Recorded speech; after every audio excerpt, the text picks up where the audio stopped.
Halo, selamat pagi anak-anak. Kita berjumpa lagi di pembelajaran kimia. Hari ini kita akan membahas tentang laju reaksi. Nah, kalian perhatikan gambar di bawah ini. Ini biasa sering ada di kendaraan bermotor atau yang disebut sebagai speedometer.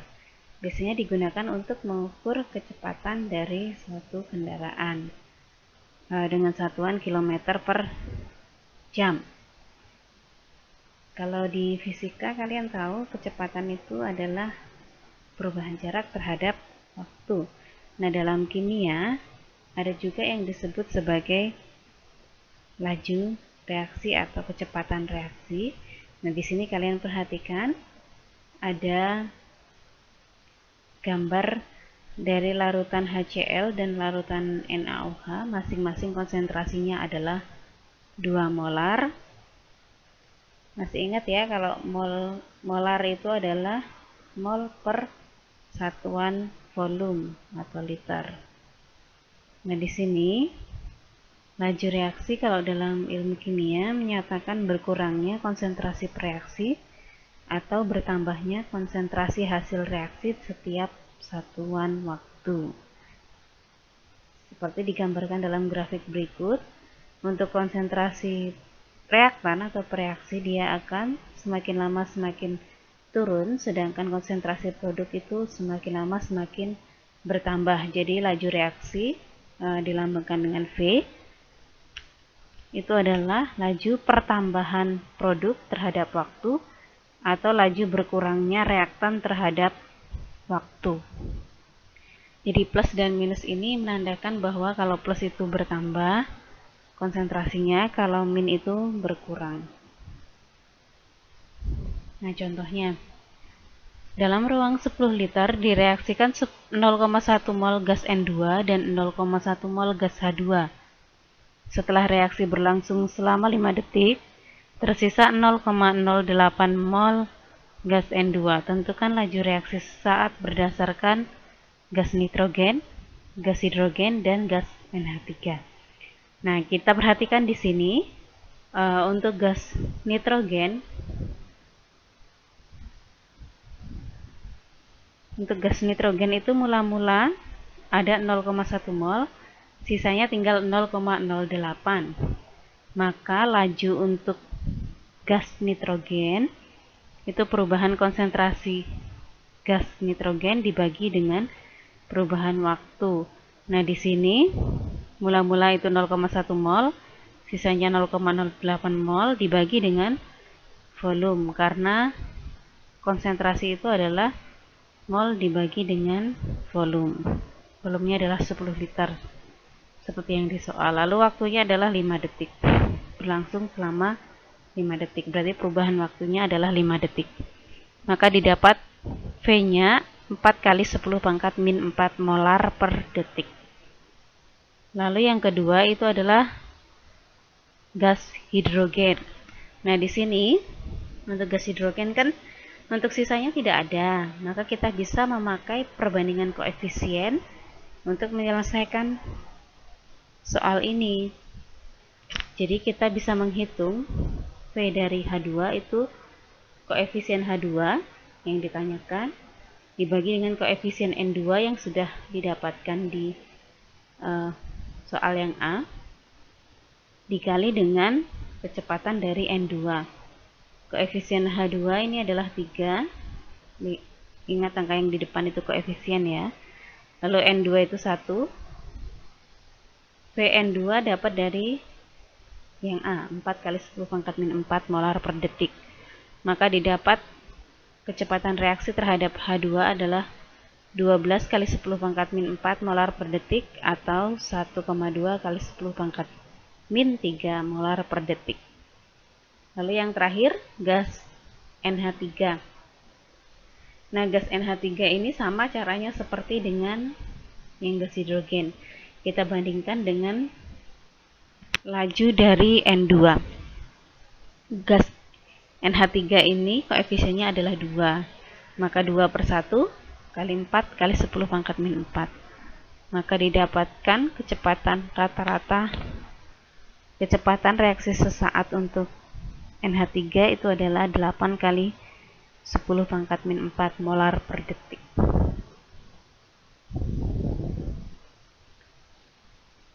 Nah, selanjutnya bagaimana reaksi itu bisa berlangsung? Kalian bisa perhatikan gambar berikut ini. Jadi suatu reaksi itu berlangsung kalau ada tumbukan antar partikel-partikel reaksi. Nah, yang A ini tidak menghasilkan produk, sedangkan yang B itu menghasilkan produk. Nah, bagaimana kalau tumbukan yang bisa menghasilkan produk dan yang tidak? Kalian bisa simak dalam video berikut ini. Kita akan belajar tentang teori tumbukan dan energi aktivasi. Apabila kita memiliki molekul kuning dan molekul merah yang dapat bereaksi, kemudian kita mencampurnya seperti ini, apa yang sebenarnya terjadi dalam campuran tersebut? Mari kita lihat lebih dekat. Molekul saling bertumbukan satu sama lain. Perhatikan baik-baik. Ada molekul yang dapat membentuk produk baru, sedangkan yang lain hanya pertumbukan saja.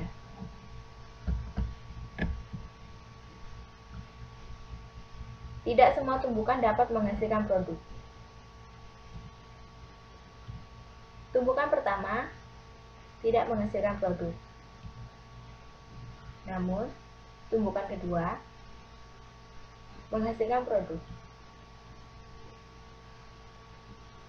Hal tersebut dapat terjadi karena berbagai faktor. Tumbukan dapat terjadi dari berbagai arah, namun hanya dari arah tertentu yang dapat menghasilkan produk baru.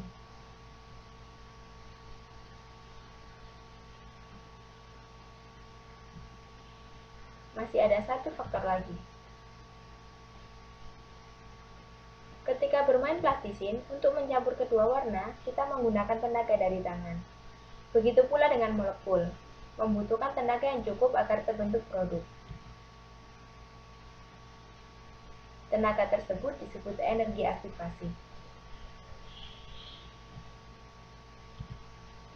Tumbukan yang menghasilkan produk merupakan reaksi kimia.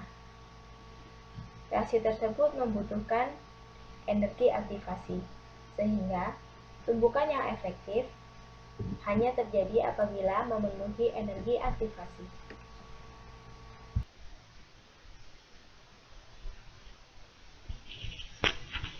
Nah, kalian sudah melihat tadi video tentang tumbukan. Jadi tumbukan itu tidak selalu menghasilkan produk. Yang bisa menghasilkan produk itu kalau arahnya tepat dan juga memenuhi energi aktivasi yang diperlukan untuk menghasilkan produk atau reaksi kimia. Nah, di sini ada beberapa faktor yang bisa mempengaruhi kecepatan dari suatu reaksi itu. Yang pertama ada konsentrasi, kedua luas permukaan, yang ketiga katalis, yang keempat adalah suhu. Kita bahas yang pertama. Nah, kalau kalian sering memasak menggunakan gas LPG, biasanya kita akan membuka aliran gasnya itu lebih besar kalau kita ingin mendapatkan api yang besar supaya masakannya cepat matang. Jika kita ingin api yang kecil, maka kita akan membuka aliran gasnya kecil saja. Nah, semakin banyak gas LPG yang kita gunakan, pembakarannya juga akan semakin besar. Nah, sama seperti itu, kalian perhatikan di sini ada reaksi antara HCl 1 molar, 2 molar dengan 3 molar, dimasukkan magnesium ke dalamnya. Kalian bisa perhatikan yang gelembung-gelembung gasnya paling banyak adalah yang 3 molar. Konsentrasinya 1, 2, dan 3, yang paling besar adalah yang 3 molar. Jadi kalau konsentrasinya rendah, tingkat energi awalnya itu lambat, kalau tinggi itu menengah. Semakin besar konsentrasi, makin banyak jumlah partikel, sehingga semakin besar peluang untuk terjadinya tumbukan efektif. Semakin banyak tumbukan efektif, berarti laju reaksinya akan semakin cepat.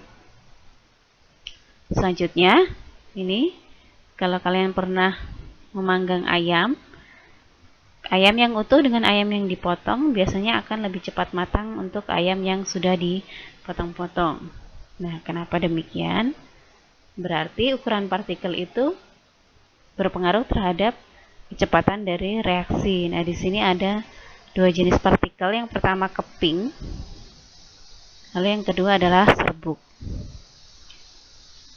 Nah, di sini ada 3 percobaan menggunakan aluminium yang berbentuk bubuk, butiran, dan kepingan. Nah, kalian bisa perhatikan bahwa yang paling banyak gasnya atau paling cepat bereaksi itu adalah yang bentuknya bubuk atau yang bentuknya paling kecil. Kalau luas permukaan sentuhnya banyak, maka akan semakin memperbesar peluang terjadinya tumbukan efektif. Sedangkan kalau luas permukaan partikelnya itu sedikit, maka akan semakin lambat. Nah, dengan massa yang sama, partikel yang ukurannya lebih kecil, itu luas permukaannya justru lebih besar dibandingkan partikel yang berukuran besar. Lalu yang ketiga, kalian perhatikan di sini, biasanya kita menyimpan buah-buahan itu di dalam lemari es supaya lebih tahan lama atau tidak cepat busuk. Nah, kenapa bisa demikian?